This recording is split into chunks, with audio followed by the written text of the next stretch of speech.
Well, that was a lot. Wow. Okay, what's up, y'all? It's your girl Camarae, and you're watching Camarae Music TV, and this is another Insecure review. This is season 4, episode 5, and if you're new here, make sure you subscribe to my channel down below and hit the notification bell so that you can know like when I post new content, right? Also, make sure you follow me on Instagram and Twitter at Camarae Music TV. You like the video, and most importantly to me, you comment down below on what you think about my review, my recap, and your thoughts on the episode. All right, let's get into this review. All right, so first, I want to, I like to tie in the news that's associated with the show because I don't have a segment where I roll out the news just yet, right? So Yvonne Orji, if y'all did not see her teaser, her trailer for her HBO special dropped on HBO, obviously, and it looks like it's gonna be funny. Mama looks good. We're going back to her hometown, her country. We're meeting her family, and while Molly is getting on everyone else's nerves, Yvonne Orji is winning, and I'm here for it. So big congratulations to Yvonne Orji on her comedy special. Now, is it Jean-Elie? I'm not sure how you say his name. I know he's Haitian. I seen an accent mark, so excuse me if I'm getting it wrong. He had an interview with Essence where he was discussing his character Amal. You guys know that he plays Issa's brother who identifies as gay, and he talks about his experience and he answers, a number of questions. And I noticed on Black Twitter that a lot of people were upset about his answers. I know that there's lots of talk about hiring gay actors and gay actresses, or whatever role you're having that person play, and having them that sexuality that they're identifying as. Like, the LGBT community feels like, get an actress or actor who identifies as that. So I understand the plight, because unless you have somebody as your assistant or you're doing research and you're conducting interviews to really understand the context behind, identifying as a homosexual Black male, how do you really know the experience? But then on the other hand, it's like they're acting. So, I mean, isn't a part of acting being something that you really aren't? So I don't know. I would have to dive more into why everyone's so upset about that. And if you guys could leave it down below if you know why people are so upset. I understand the representation, but I don't know why it's like this hard that they're going on him, when all he said was that he's representing a different type of Black gay male that's not really popular out in the media. That we're used to seeing images of like this caricature, like he said, of like really sassy and snapping and girl, and not every Black gay male is like that. So I want to know what you guys think about that. Leave it down below. All right, so we're gonna get into this episode. Okay, so it's about 3:30 in the morning and Issa cannot sleep. When you're planning a big event, community event, something big at your school, something big at your job, it can be a lot of anxiety, right? So you can't sleep, you got all these things going on. So it looks like it's the night before. You guys know that these episodes so far have been like by the month. So it was 4 months earlier. Now we are here for the block party. And so when I seen Issa making this little quesadilla in the microwave, I already knew, as soon as she got on Instagram, I knew she was gonna either hit up Lawrence or Nate. And I was wondering if it was going to be like a booty call, but it really just turned out to be like a phone call. She hits up Nate, and at first I was a little confused because I'm like, okay, this is weird how they're just talking. We haven't seen any interaction. We don't know nothing about nothing, right? But we do find out that he's done her a favor, which means they've been talking. So I'm wondering to what extent, right? So they're talking. We get into the block party the next day. Okay, so this block party had a range of emotions. Okay, it had lots of different things, and I hopefully got a lot of it down, because y'all know I don't like to recap the episode. I like to just point out like significant things and divulge into it with y'all. But there was a lot of things, and I'm sorry if this was Issa like in real life, like she went through the ringer as far as emotions. Like, you have anxiety. She wasn't really, when you think about like you're doing an event, yeah, she has interns, but like her road dog, the person who like pumped her up and made her feel like she could really do this, Nate, at first, he's not really around. I mean, he is because she's using him, but they kind of had a falling out, so their thing is murky, right? The next person who was like really in her corner and helping her out with this is Condola, and she just ghosted. So it's just like, you know, Issa's not the most confident. She's like really just trying to figure it out. Shout out to my podcast. So it's like, you know, it's the day of, and you're like hoping everything comes together. You're hoping people show up. You got stuff going on crazy with your best friend. And you like barely made it by the skin of your teeth with a headliner. Like, you had to do what you had to do because it was a lot on the line, right? So I'm just giving y'all a little context, putting you there like in your headspace because it's gonna help for later on, right? So when I seen Condola, actually back it up. Molly is deciding if she should go to the block party, and you know, Andrew's convincing her that she should go, and then he kind of plays like, no, we're not gonna go, whatever. But I just thought it was interesting, like that dynamic. Like, she knows that she has to go because of her role and who she is, but does she want to go? No. And that's like what we do, right? She's going because of what it means, but she has not dealt with the stuff, the meat of it, all the murkiness of what's going on, which would have been the smart thing so that your best friend wouldn't have to be worried about that prior. But did they do that? No. Okay, so we're back in the block party. We see Condola, and I was like,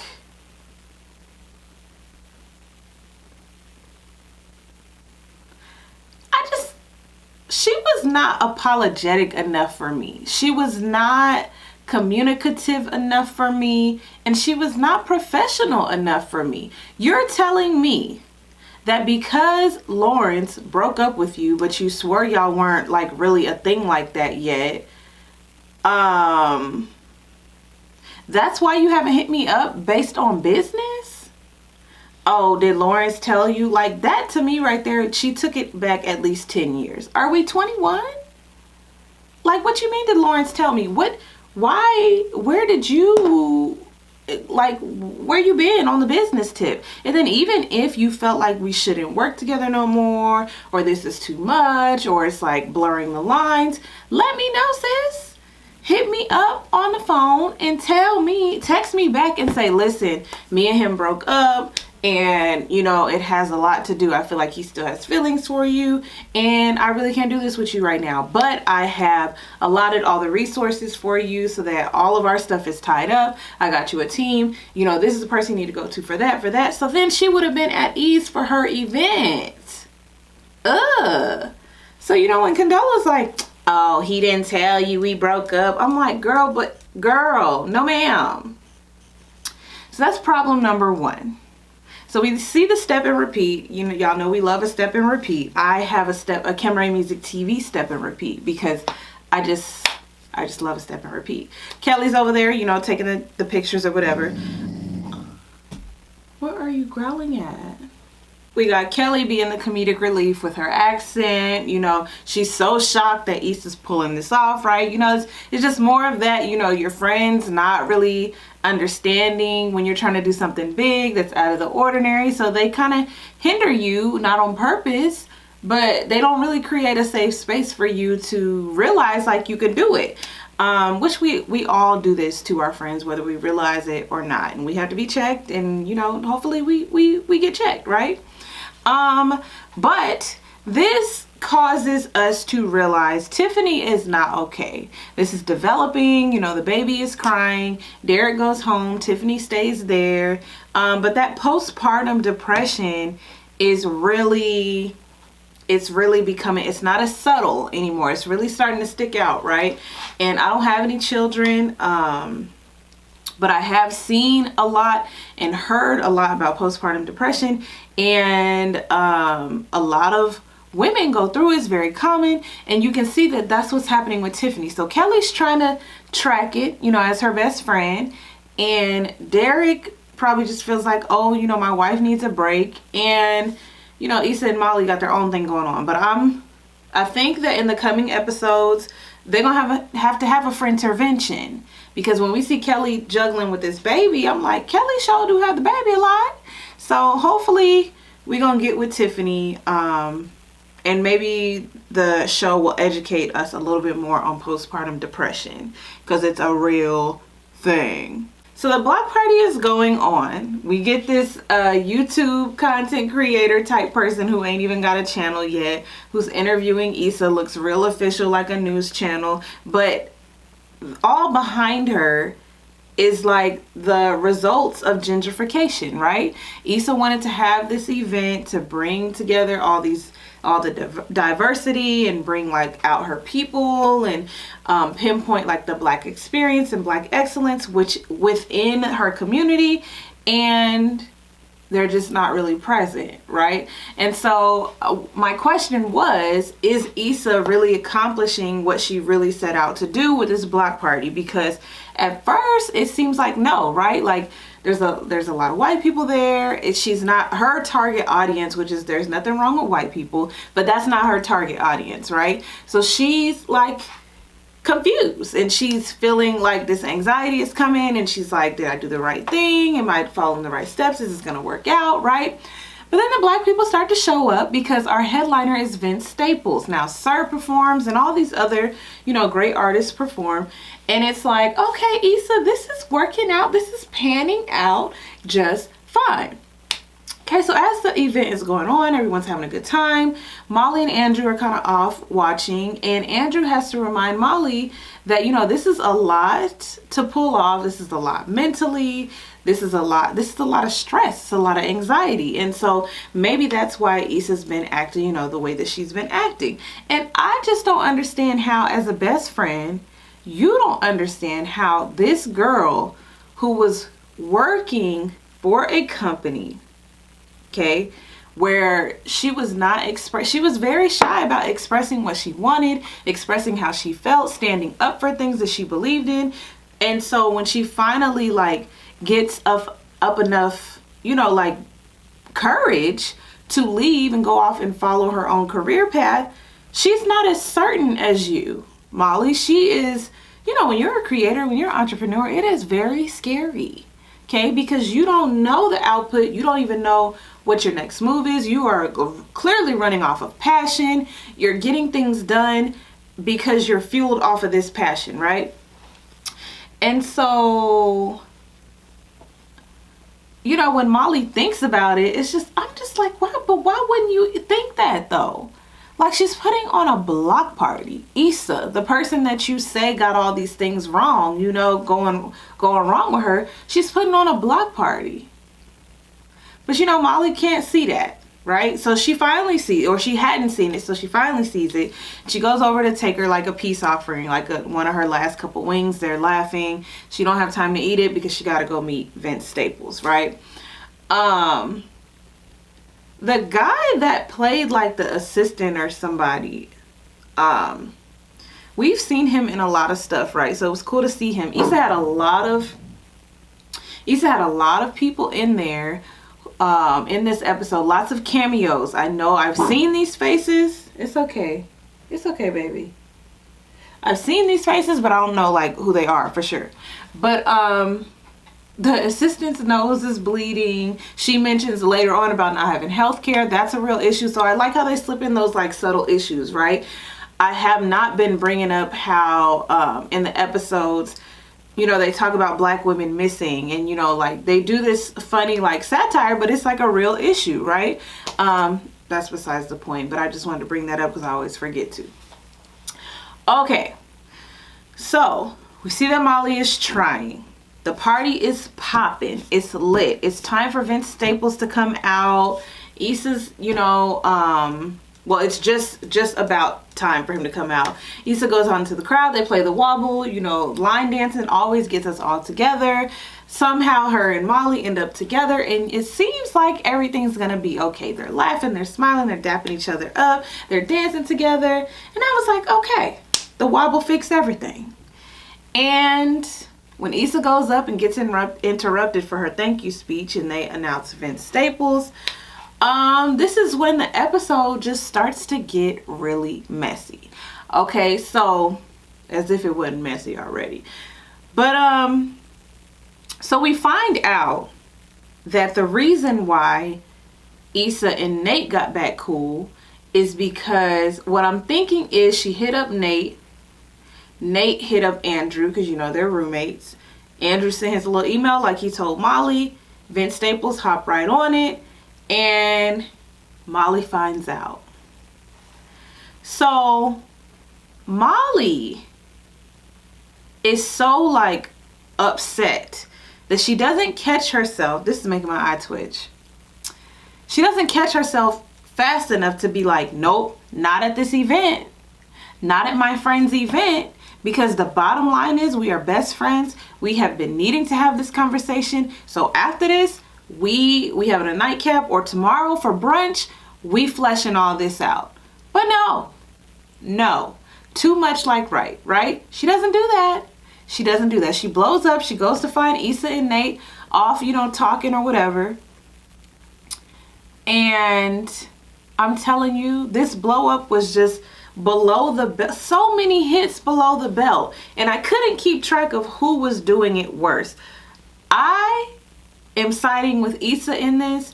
Although Issa has shortcomings, she's aware of them. And yeah, Issa could have had this talk with Molly by now too. So for that, yes, she is at fault as well. But I was just so over Molly because this is not the place. This is not the place. And nobody could reel her in. Issa kept trying to stop the conversation. Tiffany kept trying to stop the conversation. Andrew, your man, tried to stop the conversation. And you kept going. You kept going. Because, I mean, to be honest, like for you, you don't really care about like it's the wrong place. You don't, because you wasn't supportive of her block party anyway. And that's what it boils down to. You don't respect the space because you wasn't even supportive of it. Not for real. So when they're going back and forth, I want to know down in the comments who you guys feel was wrong. If you feel like both were wrong, I want to know who was wrong for what. Okay, because when they start talking about, you know, Molly saying that Issa's a user. She is. She does that very well. But also, I mean, when you're in the last month of crunch time and you need a headliner for an event that's for the entire community, she's calling random people in her phone. You can't pull a favor that's the ultimate favor. And then if you feel like she's always asking for favors, that should have been communicated. Because when you blow up and just say that, it's just like, well, dang, I didn't even know you felt that way. You know, like, they're both growing. So it's like, because Molly's been here, she's always looked down on Issa for her decisions and things that she's doing and her rate of growth. So now that, you know, Issa has things going on and she still needs help, it's like, oh yeah, I'm going to still dig into this old bag of the things I don't like that you do. Okay, so that's Molly's thing. And why is you talking to my man when I clearly set up boundaries? And Issa's like, well, I didn't talk to your man. I talked to my friend and we went around you and all the boundaries that you have. We did not involve you at all. And you still have a problem? So, you know, Molly's feeling like she's sneaky, she's lying, she's a user. Issa feels like Molly is, you know, messy, she don't have things together, you know. And it's just the blow up that we've been waiting on. The party gets broken up because they say somebody's shooting. Now, I thought that somebody thought that Molly and Issa had something because they was like chest to chest about to get something popping off. And so it was like a misunderstanding. But maybe somebody really did pull something out. But it just made me think too, like, and black people can't have nothing. It was so funny he said that, because we all be like that. We get together, we have these parties, and then things happen and you just be like, bruh, people always gotta shoot stuff up. That always be like the bottom line, right? So let me see if there's anything else. I did notice that there wasn't, like, nobody stayed with her. All her friends dissipated or left, and people were packing up, and then it starts to rain, and then there's this good vibe sign. So it's like all the symbolism, right? But I just, correct me if I'm wrong, maybe y'all have different friends, or maybe, you know, we're in a time where friends have lives, so you don't expect them to. But I was just kind of shocked, like, not one friend stayed. Brother ain't stayed. Like, it's a block party, you know? So, like, the fact that they just left, it just was just kind of like, okay. So, do you guys think they're gonna get back cool, Molly and Issa, before the season is over? Do you think, like, this is the end of them? Do you think it's healthy for them to get back cool? Because Molly said some things, and I feel like Issa she was trying not to go there. And, you know, for her to call Molly miserable, that was a little below the belt. But I mean, it's true. It's true. Issa is a user, and she must know that she does that. But Molly, you do be miserable because you be making things out of nothing. And this time, because you're trying to grow, you're not doing that. But your friend cannot see that because she has not given you the space for grace. Y'all let me know what you think down below. I could be all wrong. I could be all wrong. I'm just a girl with a theory. Okay, I have been Camaray. This is Camaray Music TV. I'm so excited to be doing these Insecure reviews. I'll be back with another one next week. Subscribe down below, and I'll see you guys next time.